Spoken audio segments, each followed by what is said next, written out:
It's not too often the filming of a TV episode would kill one of his major actors, but unfortunately, this is what we're talking about today.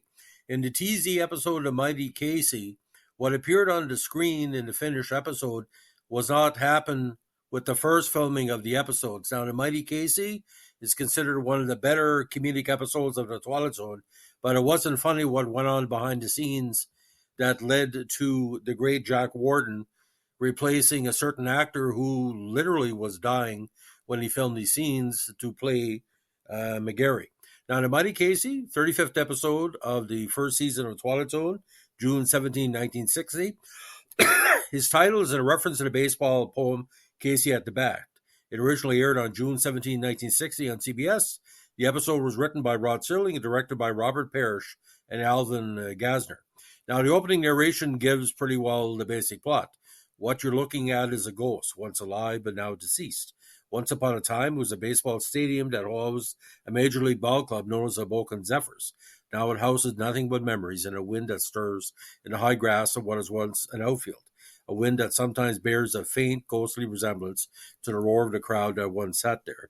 We're back in time now when the Hoboken Zephyrs were still a part of the NL, and this mausoleum of memories was an honest-to-Pete stadium.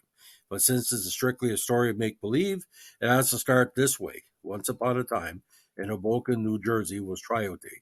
And though he's not yet on the field, you're about to meet a most unusual fella, a left-handed pitcher named Casey. Now, the episode's plot kind of mimicked the Washington Senators, or the original Washington Senators, also the future New York Mets, who were just a glint in the National League's eye at the time. So it paid tribute to what they call the second division teams and the future second division teams. And the Montreal Expos and Padres were also the second division teams in expansion, along with Seattle and Kansas City for a while. Now, this one, Mount McGarry, the manager of a broken down baseball team called the Hoboken Zephyrs, is on its last legs. He's introduced to Dr. Stillman, an inventor who built a robot named Casey to play in the team. Casey has the ability to throw super fast balls, super slow balls, and extreme curveballs that cannot be hit, sort of like Mannix meets Nolan Ryan. Eventually, after Casey is beamed by a ball and given a physical exam, the National League finds out and rules that Casey must be taken off the team because he does not have a heart and he's not human. Dr. Stillman says, I can solve that, and then installs an artificial heart for Casey. However, due to his new heart, Casey now possesses human emotions. He refuses to throw his fastballs anymore, saying that he feels empathy with the batter and does not want to ruin the batter's career by striking him out, and quits baseball to become a social worker because he likes working with people. With the team sure to be fold, Dr. Stillman gives McGarry his Casey blueprints as a souvenir. Glancing at them, McGarry suddenly has an idea and runs after Dr. Stillman to tell him. Rumors later surface intimating that McGarry has used the blueprints to build a world champion team of Casey robots, thus a reference to the Brooklyn LA Dodgers franchise. Now, Rod's closing narration. Once upon a time, there was a Major League Baseball team called the Hoboken Zephyrs, who during the last year of their existence wound up in last place and shortly thereafter wound up in oblivion. There's a rumor, however, unsubstantiated, of course, that a manager named McGarry took them to the West Coast and wound up with several pennants and a couple of world titles. This team had a pitching staff that made history. Of course, none of them smiled very much, but it happens to be a fact that he pitched like nothing human. And if you're interested as to where these gentlemen came from, you might check under B for baseball in the Twilight Zone. Now, Jack Warden gives a great performance, but the actor that was initially going to play McGarry couldn't finish the show due to unforeseen circumstances. Now, according to several published reports, including The Twilight Zone, Unlocking the Door to a Television Classic by Martin Grams, the entire production was originally filmed with character actor Paul Douglas in the manager role. Now, Douglas was well known as he previously played a baseball team manager in the 51 classic Angels in the Outfield. But unfortunately, when he started filming his part, according to people on set, he looked molted, had a hard time, getting his breath. And even Rod Serling noticed that. He called up, I guess, Douglas's manager and basically said, well, what's going on? Is he on the bottle? And the guy said, to my knowledge, he's not. But here's the negative that happened right after. Not say the first day of filming was unusable, but he looked terrible. Now, writer and producer Serling felt that the circumstances of Douglas's death cast a pall over what was supposed to be a lighthearted comedic episode. Now, on Friday, September 11, 1959, the day after the episode finished shooting, Douglas died. He had been, unbeknownst to anyone, suffering from an incipient coronary during the production. His performance was adversely affected, as on film, he appeared gray and ashen and out of breath. He was having a hard time getting his breath. But, back then, the job was the job. Now, CBS refused to finance any reshooting, so consequently, virtually the entire production was reshot at the expense of Rod Serling's Cayuga Productions, with Jack Warden in the team manager's role. Now, according to Zichari's book about the Twilight Zone, I guess Rod put in $25,000 at least to get it done. Now, the other roles were not recast, and as much footage from the original filming is used as possible, including in the episode's final shot, a scene in which Douglas is seen in the distance when he's back to the camera as the manager. Original director Alvin Gasner was not available for the reshoot, so Robert Parrish, not the Boston Celtics player, of course, was brought in to complete shooting, but both are credited as directors on a finished episode. And, this is a pretty effective episode because there's enough of a nudge, nudge, wink, wink, funny aspect to it.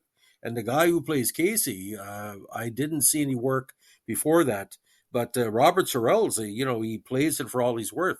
It's hard playing a robot. Now, in Serling's original first draft script and the short story adaptation that appeared in the 60 anthology stories of the Twilight Zone, the team was supposed to have been the Brooklyn Dodgers. Their stadium in the original story was, get it, Tebbets Field, who, like the fictitious Hoboken Zephyrs, moved west in 58 to become the LA Dodgers. The closing narration refers to the original draft, but at the time of broadcast, the Dodgers had beaten the White Sox to win the previous year's World Series, doing so with a dominant pitching staff featuring the great Don Drysdale, Johnny Padres, and a young Sandy Koufax. Now, the baseball scenes were filmed at the LA version of Wrigley Field, an often used venue for Hollywood films featuring baseball scenes. The TV series Home Run Derby was also filmed at Wrigley and did air that summer of 1960, right after this episode. Now, the Wrigley footage with the stands empty were supplemented by brief clips of stock footage, crowd scenes from the Polo Grounds and, as well, Fenway Park. Now, baseball is a game of inches, and in this case, what would happen if a robot that could throw a 103-mile-an-hour fastball ends up in the major leagues? Would he be signed? Would you have to pay him a salary? So it's sort of like was a robotic motif to several episodes of the Twilight Zone, especially in later seasons. Are robots going to take over? Are robots going to make our job a little bit easier? And it goes from the original episode, the original Jack Warden episode in Twilight Zone, where he's sent to a solo penal colony, and a woman robot is brought in to keep him company, and it has to be destroyed for him to get back to Earth on that spaceship can only have so many pounds. Like I said, there's a lot of robotic themes to Twilight Zone because that was a science fiction motif at the time, iRobot and all that. But like for me, this is a very strong episode. The first time I saw the edited version, and when I saw the full version, it was even better because it comes across like, I know it sounds weird, like a good episode of the old This Week in Baseball with Mel Allen. Because I don't know why Mel Allen wasn't brought in to do like announcing or partial narration. I'd love to see that, like a Vin Scully type or whatever. But ladies and gentlemen, Mighty Casey boys, we as baseball players back in the 60s, 70s, and 80s, we really enjoyed this episode because it is a tribute to the down and out baseball teams. I once played for a baseball team called the Beldoon Mooseheads. I think one season we were 2 months without winning a game, and we finally won a game. We won a bronze medal at the Atlantic Intermediate B Championship. So I know all about losing, but camaraderie was important. And Casey, if anything, was a good friend to the manager because he wanted to please him in the best way he can to support his teammates. So.